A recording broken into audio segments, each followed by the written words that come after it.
It is official. Incumbent LA Mayor Karen Bass and City Councilwoman Nithya Raman will face off in the general election come November. Good evening once again. I'm Jonathan Gonzalez. And I'm Annabelle Sedano. Michael and Colleen are off today. The updated numbers were released about an hour ago. Raman was able to clinch the #2 spot after she picked up over 28% of those votes. Pratt trailing in third with 25% of the vote. And shortly after the results came down, a statement from Bass's re-election campaign was released. It says, quote, a campaign against Nithya Raman, who allows encampments near schools and cuts the police force, is one Mayor Karen Bass looks forward to winning. Meanwhile, Nithya Raman also released a statement earlier that reads in part, for too long, City Hall has prioritized giving political advantage to powerful interests that fund elections. If you are as frustrated by the broken status quo as I am, I hope you'll join our movement to build a city that works for everyone. Our chief political reporter, Conan Nolan, joins us in studio. Okay, so Conan, let's talk about this. Are these results a surprise, or do they align with what polling was suggesting? Well, actually, they do. They align with the polling that we saw from the LA Times and the Institute of Governmental Studies. And yes, on Election Day, he had an 8-point lead, but that was with most of the ballots still yet to be counted. Those were overwhelmingly blue ballots from Democrats who voted late. Nithya Raman, progressive, and every time there was a vote drop, she cut into his lead substantially. Yesterday, she took the lead, and today we expected they would call the race, and now she's up by, at 20,000 votes. So is it likely that he's going to make his way back into that slot? No, it's not, which is why the NBC desk has called it. This is a very interesting race going into the fall. Karen Bass, I'm sure, would much rather have Spencer Pratt as an opponent in November than Nithya Raman. It's going to be dicey for her. What do you think we'll hear from Spencer Pratt? I'm monitoring social media. He hasn't posted. Yesterday, he kind of, I don't know, I want to say implied that homeless people were voting, that was making up the vote difference. But today he kind of took a different tone. Yeah, he said, everybody relax. There's lots of votes still to be counted. A very mature way of looking at this. I'm not so sure as if he wants to read from the Donald Trump hymnal about voter fraud. Donald Trump has said, and he posted on social media, that it was impossible for Nithya Raman to gain the votes that she did. Well, no, it's not. This is how we vote in California. He clearly doesn't understand that. But I don't know if Spencer Pratt wants to go down that road. I think he does want to maintain the position of being the agitator over how the city has responded to the fires and what the fire took place in his view. But it's yet to be seen whether or not he's going to, try to raise the pitchforks and head to City Hall that this is a fraud the way Donald Trump. And I have to point out that Steve Hilton, we'll talk about the governor's race in a second, he hasn't said there's any fraud. Mike Johnson in the House of Representatives, he thinks California is dopey for the way we do things here, but he hasn't suggested there's fraud. So I'm not, it's an interesting question. Looking ahead to November, let's talk about the campaigns here. Nithya Raman, Karen Bass, what are they going to have to do in order to appeal to the voter? Surprisingly, Karen Bass is now the conservative in the race. It was not going to be Spencer Pratt.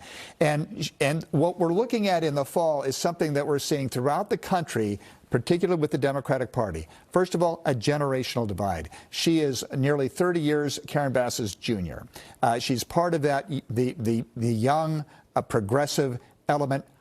AOC, Alexandria Ocasio-Cortez, for example, is sort of emblematic of it. They want the old guard to move aside, and we have a different approach to the way things are done. She is somewhat anti-establishment when it comes to organized labor. In her statement, there was a swipe at the people that fund campaigns. That's LA Federation of Labor. She's not anti-union, but she represents a younger constituent, a more liberal constituency that wants change, wants real hard development. They want housing built, and they want public transportation.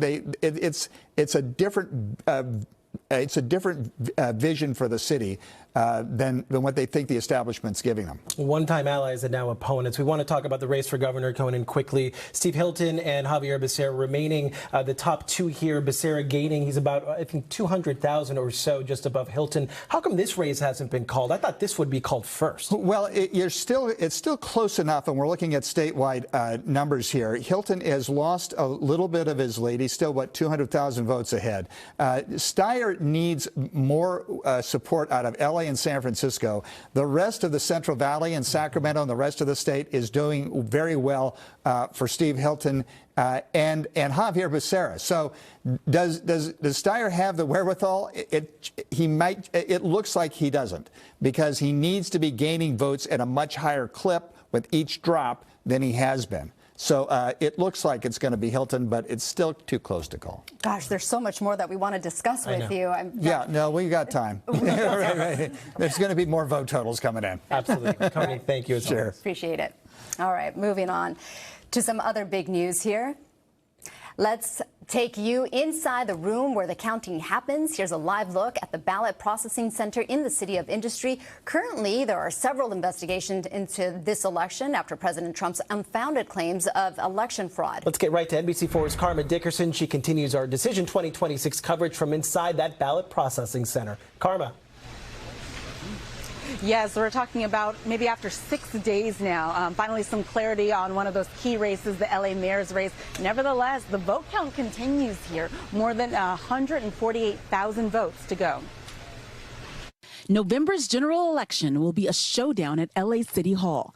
An incumbent mayor versus a sitting city council member. With the Monday evening vote count update from the L.A. County Registrar, mayoral candidate Nithya Raman moves solidly into second place.